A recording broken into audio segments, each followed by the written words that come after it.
Welcome welcome welcome welcome ਹੋ ਗਿਆ ਜੀ ਮੇਰੇ ਵੀਰ ਵੀਰਨੀਆਂ। ਤੁਹਾਡਾ ਕੀ ਹਾਲ ਜੇ? अस्सलाम वालेकुम। ठीक हो? खैरियत नाल हो? लो जी नवीं जी ਰੈਸਪੀ ਲੈ ਕੇ ਆ ਗਈਆਂ ਤੁਹਾਡੇ ਵਾਸਤੇ, ਜਿਹੜਾ ਬੜਾ ਹੀ ਘੱਟ ਲੋਕਾਂ ਨੂੰ ਪਤਾ ਹੈਗਾ ਹੈ।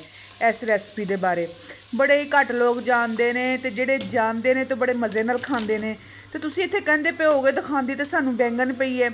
भाई ये बैंगन तो है ने, लेकिन बनते बड़े मज़ेदार ने। अगर तुम मेरे तरीके नाल एक दफ़ा बनाओगे खाओगे तो मौजा करोगे।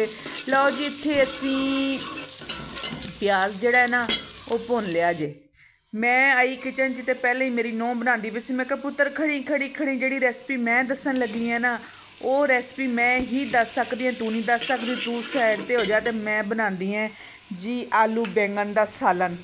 ठीक हो गया। इत्थे मैं लसन अदरक का पेस्ट डाल दिता इहदे विच, ते ये चंगी तरह ते जो भुन जाएगा ना उस तो बाद इन ऐड करांगे टमाटर मसाले। ये वो मसाले तुसी अपने हसबे जायका ही डालोगे जेड़े तुहानू पसंद ने, ते उही तुसी मसाले इस्तेमाल करोगे। सिर्फ थोड़ा जिहा रद्दे बदल असीं करना है इहदे विच, थोड़ा जिहा, ते उहदे नाल ते इन्ना मज़ेदार सालन तैयार हो जाएगा ना कि तुहाडे बच्चे नहीं भी खांदे ना ते वो भी खाणगे।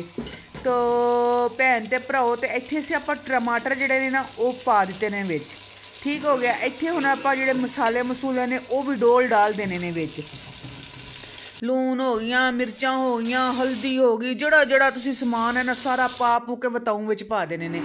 आलू बैंगन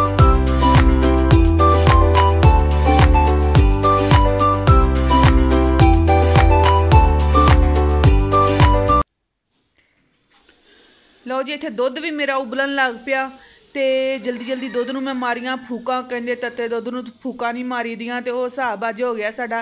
तो तत्ते दुध नूं फूकां मारनियां पै गईयां जी, क्योंकि ना तो दुध सारा डुल जाना सीगा। ते फिर मैं जल्दी जल्दी जी इनू नीचे कीता। उस तो बाद जी असीं ढक्कन चक्किया। माशाअल्लाह माशाअल्लाह खुशबूआं सी कोई सालन दियां बड़ियां मज़ेदार खुशबू। झटपट तैयार उवें ही सालन तैयार होना है जिवें तुसीं मसलन के करदे हो या असीं करदे हां। सिर्फ थोड़ा जिहा रद्दे बदल करना है। रद्दे बदल की करना है, जो अपना सालन इत्थे भुन जावे ना, देखो भी थोड़ा जिहा अद्धा कच्चा ते अद्धा पक्का हो गया है सालन है, तो उहदे च पा देने ने आपां की पा देने ने, उहदे च पाना जे अचार।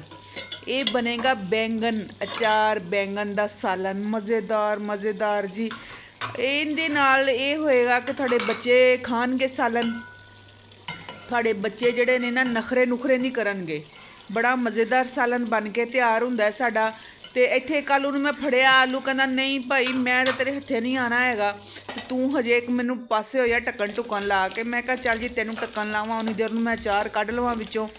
तो मैं फिर ना थोड़े 2 चम्मच जिहड़े सी ना अचार दे विच पाए।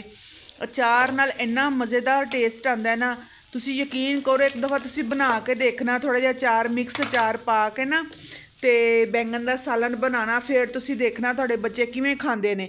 माशाअल्लाह बड़ा मज़ेदार लगदा। अगर नान हो जाए, तंदूर दी रोटी हो जाए, तो उहदे नाल ते होर भी मज़ेदार लगेगा। सही है। हेलो जी इत्थे असीं चार विच पा दिता जे।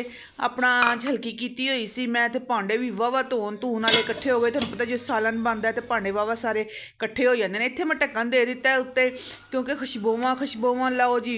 गैस साड़ी हो गई जे बंद। परेशानियां ने गैसां ने सानू सत्यानाश इन्हां दा होवे, सालन भी नहीं पकान दिता, बेड़ा तरे इन्हां दा। लो जी असीं हुण फिर की करदे आ, इधर चुल्हा बाल लिया जे, क्योंकि हजे मेरे आलू थोड़े जे कच्चे सीगे। ते मैं कहा इनू चंगी तरह जो तक दम नहीं आएगा, पक्केगा नहीं, विच अचार मिक्स नहीं होएगा, तो उहदी खुशबू तो आनी कोई नहीं। तो अद्धा कच्चा अद्धा पक्का सालन चक के मैं रखिया जे इधर।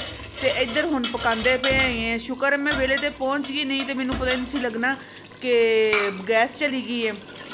लै तो मेरे भैन ते भराओ तुसीं मैनू हुण जल्दी जल्दी सोहना जिहा कमेंट कर दवो। तो तुसीं जदों ये रैसपी तैयार करनी है ना, तो मेरी वीडियो च आके मैनू फिर कमेंट करना है कि किस तरह की बनी सीगी। माशाअल्लाह इन्नी खुशबू आंदी पई है ना बैंगन दी। जिहड़े बच्चे नहीं खांदे ना बैंगन वो भी बच्चे खाणगे।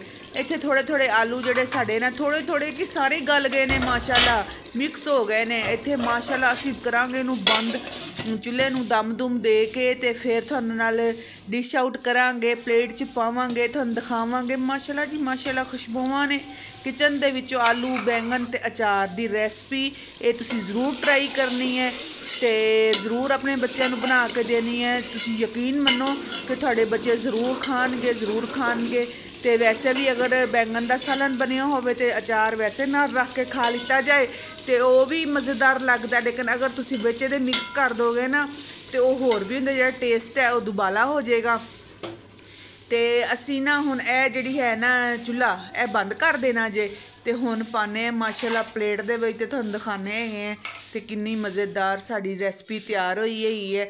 ਬੱਚੇ ਮੁਬੀਨ ਨੂੰ ਕਿਹਾ ਸੀ ਬੇਟਾ ਮੈਂ ਕਿਹਾ ਤੰਦੂਰ ਤੋਂ ਰੋਟੀ ਲਗਵਾ ਲਿਆ, ਲੇਕਿਨ ਉਹਦੀ ਤਬੀਅਤ ਹਜੇ ਵੀ ਜ਼ਰਾ ਐਪਸੈਟ ਹੈਗੀ ਹੈ, ਜਿਹਦੀ ਵਜ੍ਹਾ ਤੋਂ ਫਿਰ ਅਸੀਂ ਰੋਟੀ ਜਿਹੜੀ ਹੈ ਘਰ ਹੀ ਬਣਾਵਾਂਗੇ। ਤੰਦੂਰ ਤੋਂ ਪਤਾ ਵੈਸੇ ਕਰਵਾਇਆ ਹਮਸਾਇਆਂ ਦੇ ਲੜਕੇ ਕੋਲ, ਤੰਦੂਰ ਸੀ ਬੰਦ। ਤੇ ਮੈਂ ਕਿਹਾ ਚੱਲ ਕੋਈ ਨਹੀਂ ਪੁੱਤਰ ਅੱਜ ਤੰਦੂਰ ਨਹੀਂ, ਤੇ ਇਹਦੇ ਨਾਲ ਤੰਦੂਰ ਦੀ ਰੋਟੀ ਮੈਨੂੰ ਤੇ ਬੜੀ ਮਜ਼ੇਦਾਰ ਲੱਗਦੀ ਹੈ। ਤੇ ਜਿਨ੍ਹਾਂ ਦੇ ਘਰਾਂ 'ਚ ਤੰਦੂਰ ਨੇ ਉਹ ਆਪਣੇ ਤੰਦੂਰ ਤੇ ਘਰ ਵੀ ਰੋਟੀ ਲਾ ਕੇ ਖਾ ਸਕਦੇ ਨੇ, ਮੁੜਕਣੀ ਕੜਕ ਕੜਕ ਜੀ ਰੋਟੀ।